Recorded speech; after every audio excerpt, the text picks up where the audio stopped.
Graça e paz, minha irmã querida do Salmo 128 e meu irmão querido do Salmo 128. Louvado seja o Senhor Jesus pela sua vida e louvado seja o Senhor Jesus pela minha vida. Aleluia. Estamos retornando com mais uma semana de estudo. Aleluia, para a glória do nome do Senhor Jesus. Então, louvado seja o Senhor Jesus. E antes de começar o nosso estudo, qual que é a palavra de ordem para hoje? Então, minha irmã e meu irmão, a palavra de ordem é: então, cuidado com o que você está valorizando, porque é exatamente isto que o seu filho vai valorizar. Amém? Minha irmã e meu irmão, o nosso estudo de hoje, que é Deuteronômio 10, do 6 a 11, vai girar em torno desse tema, dessa palavra. Então não perca em nome do Senhor Jesus. Para você que ainda não me conhece, meu nome é Giovana Cristina, eu sou a líder das intercessoras do Relógio Mundial de Oração, que tem por objetivo orar por você e pela sua família, sempre despertando em você a fé, de que é orando uns pelos outros que nós seremos curados, e que a oração de um justo, ela pode muito em seus efeitos. E quem é o justo? Eu e você, que cremos que Jesus Cristo é o Senhor e Salvador. Amém? Então vamos orar? Deus querido, Deus de amor, Deus de bondade, Deus de fidelidade. Paizinho querido, Tu és poderoso, Pai, o poderoso de Israel. Tu és, Senhor, aquele que nos ensina tantas coisas boas, Pai, tantas coisas boas. Então, Senhor, eu te peço em nome de Jesus, pelo poder do Teu Espírito Santo, nos ensina, Pai, todos os dias a tirar da nossa mente tudo aquilo que não presta, todo o conceito errado que viemos trazendo deste mundo, que viemos aprendendo ao longo da nossa vida. E nos ensina, Senhor, a ter o conceito apenas da Tua palavra. Nos ensina, Senhor, a valorizar realmente aquilo que interessa, Pai, aquilo que o Senhor valoriza, Pai, em nome do Senhor Jesus, para que possamos ser um bom exemplo para as nossas crianças, para os nossos jovens, para os nossos adolescentes, Pai. Assim como a Tua palavra fala, que os mais velhos sempre sejam capazes de ensinar aos mais jovens. Em nome do Senhor Jesus, nos abençoe, abençoe toda a nossa casa, Pai, abençoe a nossa vida, em nome do Senhor Jesus, porque nós somos preciosos para o Senhor, Pai, e que o Senhor seja o nossa grande preciosidade, Pai, o nosso grande tesouro. Em nome do Senhor Jesus, amém, amém, aleluia. Então vamos para o nosso estudo de hoje. Bem, então veja que aqui no versículo 6, Moisés escreve, né? E partiram os filhos de Israel de Berote, tá? Bene Jacã, a Moserá. E aí, ali ele escreve que ali faleceu Arão e que ali foi sepultado Arão também e que Eleazar administrou o sacerdócio no lugar de Arão. Então entenda que estes versículos do 5 ao 7, na verdade, né, eles são uma introdução para explicar novamente sobre a eleição da tribo de Levi como sendo a tribo sacerdotal, né, que na verdade é o tema da narrativa, né, que é o tema da narrativa do versículo 8 ao 11, tá bom? Mas veja que quando Moisés diz no versículo 6 que ali em Moserá ocorreu a morte de Arão, então aí os rabinos perguntam: não foi no Monte Or que Arão faleceu? Então a resposta é que sim. E dizem que entre Moserá e o Monte Or havia uma distância de 8 acampamentos, entre um e o outro. Mas o que então este assunto, né, estava fazendo parte ali, né, desse texto? É porque esse assunto, na verdade, ele faz parte da repreensão do qual nós já estudamos, que Moisés começou a exortar o povo desde o início do livro de Deuteronômio. É como se ele estivesse dizendo: olha, isso aqui vocês também fizeram. Aí Moisés conta que do dia que Arão faleceu no Monte Or, no final dos anos 40, as nuvens de glória desapareceram e o povo, com medo, pois o rei Amalequita quis lutar contra eles. Então esse povo nomearam um líder para fazer com que eles voltassem para o Egito. Aí foi que os levitas novamente lutaram contra eles e fizeram eles retornarem para Gud-Goda. Entendeu? E lá eles então fizeram luto por Arão. Entendeu? Então, no versículo 8, quando Moisés diz, né, no mesmo tempo, naquela época, né, Deus separou as tribos de Levi. Então, entenda que aqui Moisés estava querendo dizer, né, para aquele povo que o pecado de querer voltar no Egito e o pecado do bezerro do ouro, para Deus era a mesma coisa. E que ambas as situações, em ambas as situações, a tribo de Levi se manteve de forma impecável. E por isso Deus tinha separado eles do resto do povo de Israel. Ou seja, tanto lá no advento do bezerro de ouro, como nesse advento que o povo quis retornar ao Egito, foi a tribo de Levi que se destacou, ficando do lado de Deus e não do lado do povo. Ficando do lado de Moisés e não do lado do povo. Porque ficar do lado de Moisés naquela época era ficar do lado do Senhor. Entendeu? Então entenda que aqui era Moisés dizendo para aquela nova geração de israelitas, ou seja, aqueles israelitas cujo mais velhos deles, na verdade, devia ter no máximo 60 anos, salvo Caleb e Josué, né, que não participaram daquele motim ali, né, que não participaram do movimento dos espias, né? Ou melhor, aquele povo, então aquela geração ali, eles não viram como se deu a escolha dos levitas. Eles não viram.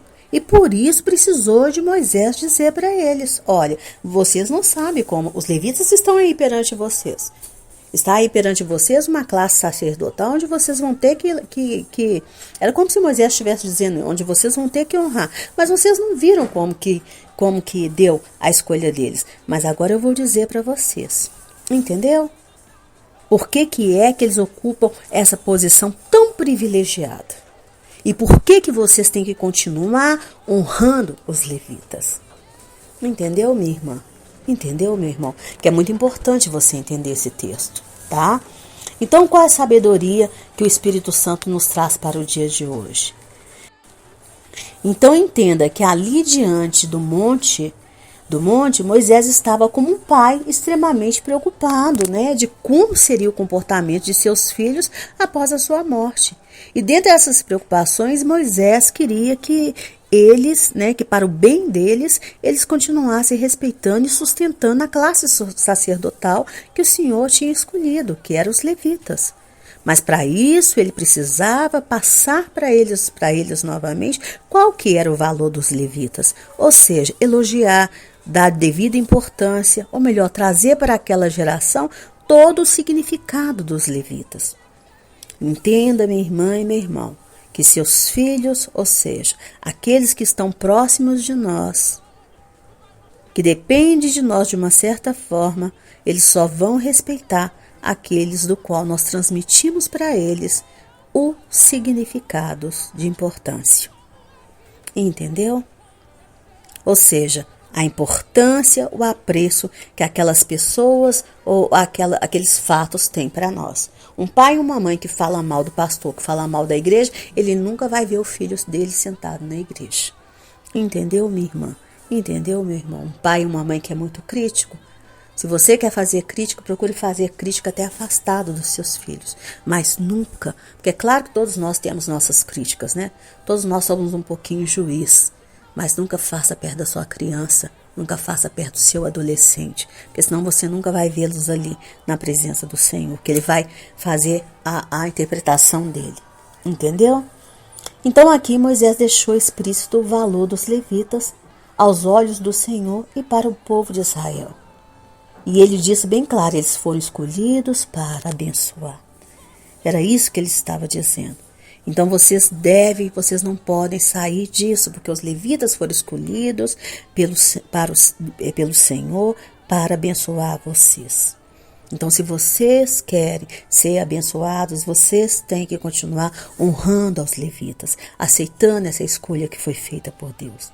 Entenda que dentro de um lar, os filhos, vou repetir aqui, só irão valorizar aquilo que você, pai e mãe, valoriza.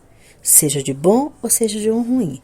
Então, cuidado com aquilo que onde você, pai e mãe, está depositando o seu valor. Entendeu, mãezinha? Entendeu, paizinho? O rei Davi, antes de morrer, deu sábios conselhos para o rei Salomão. Né? Ele disse para eles aqueles que ele deveria valorizar no reino e aqueles que ele não deveria valorizar, até mesmo de mandar tirar a vida. Davi fez isso. Você pode ler lá, né? 1 Reis, o comecinho, que você vai ver todos os conselhos de Davi para Salomão.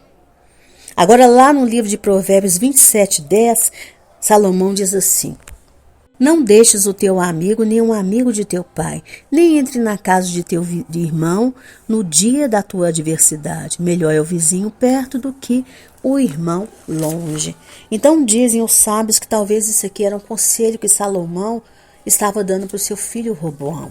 Talvez ele não teve tempo de fazer com o filho dele a mesma coisa que Davi fez. Ó, meu filho, esse aqui não presta, esse presta, esse não presta, esse aqui é amigo do seu pai, então serve para ser seu amigo. Talvez ele não soube, não teve esse tempo. Até porque Salomão, a gente sabe que ele desviou da fé do Senhor. Mas ele deixou esses conselhos, esses sábios conselhos de sabedoria. Não é? Então, cuidado. E ele mandou o filho dele ser amigo, né? Amigo daqueles que era amigo dele. Ele mandou. Então, cuidado com o que você está valorizando, pai e mãe, porque é exatamente isso que o seu filho vai valorizar. Aí, às vezes, você fala assim, mas eu não sou mãe. Então, você, meu irmão que está me ouvindo, fala assim, eu não sou pai, mas você é tio, você é irmão mais velho, não é? Você é irmão mais velho, você é amigo mais velho. Então, cuidado com o que você está valorizando. Hoje em dia as pessoas estão valorizando coisas tão ruins, coisas tão péssimas, coisas que o Senhor deve olhar de cima e falar assim, meu filho, se tua vida for pedida hoje, de que adianta o tempo que você gastou valorizando isso aí na internet, né? Com a sua leitura, o tempo que você gastou. Esse tempo que você gastou, você poderia ter gastado ouvindo a minha palavra. Quantos servos eu levantei, filho e filha, para ensinar a minha palavra gratuitamente. É gratuitamente. Tem uns que estão cobrando para ensinar a minha palavra. Estão cobrando e cobrando caro. Mas tem uns que eu levantei para ensinar gratuitamente. Meu filho, se do que eles ensinam você aprender 1% e aquilo santificar a tua vida, já tá bom, meu filho. Já tá ótimo. Mas tem homem, tem mulher aí que está valorizando coisas que não vale a pena. E o pior, está passando para a geração, para os jovens, para as crianças, para os adolescentes, aquilo que não vale a pena. E é por isso que a nossa geração está tão perdida.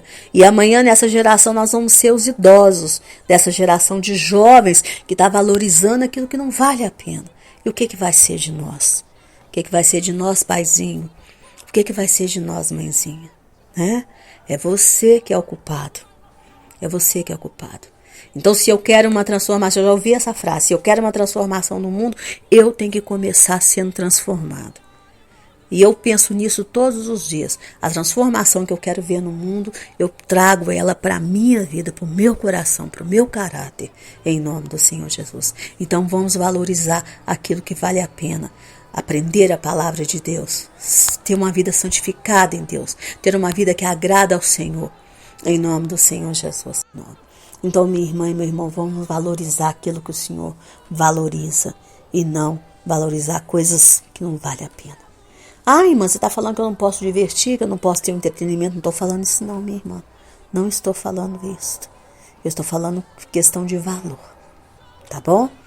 Então, em nome do Senhor Jesus, eu espero que esse estudo tenha te abençoado ricamente, em nome do Senhor Jesus. Tá? Que o Senhor te abençoe com poder, com graça, com saúde, com paz, te transformando em sustentador de profeta, rico e abastado para você ser sustentador de profetas, de missionários e missa fiel e ofertante da casa do Senhor, em nome do Senhor Jesus. Que chegar na presença do Senhor Jesus e ganhar aquele abraço gostoso dele seja a tua maior ambição, mas que até lá você colabore para que toda a tua família seja transformada na família do Salmo 128. E eu volto amanhã, se o Senhor assim permitir, gripado ou não gripado, que eu estou um pouquinho meio gripada, e aqui está chovendo também. Eu volto em nome do Senhor Jesus amanhã, se o Senhor assim permitir, mas não perca mais tarde a oração que é feita com a nossa irmã querida Maristela Miranda. Um beijo, fique com Deus, amo você.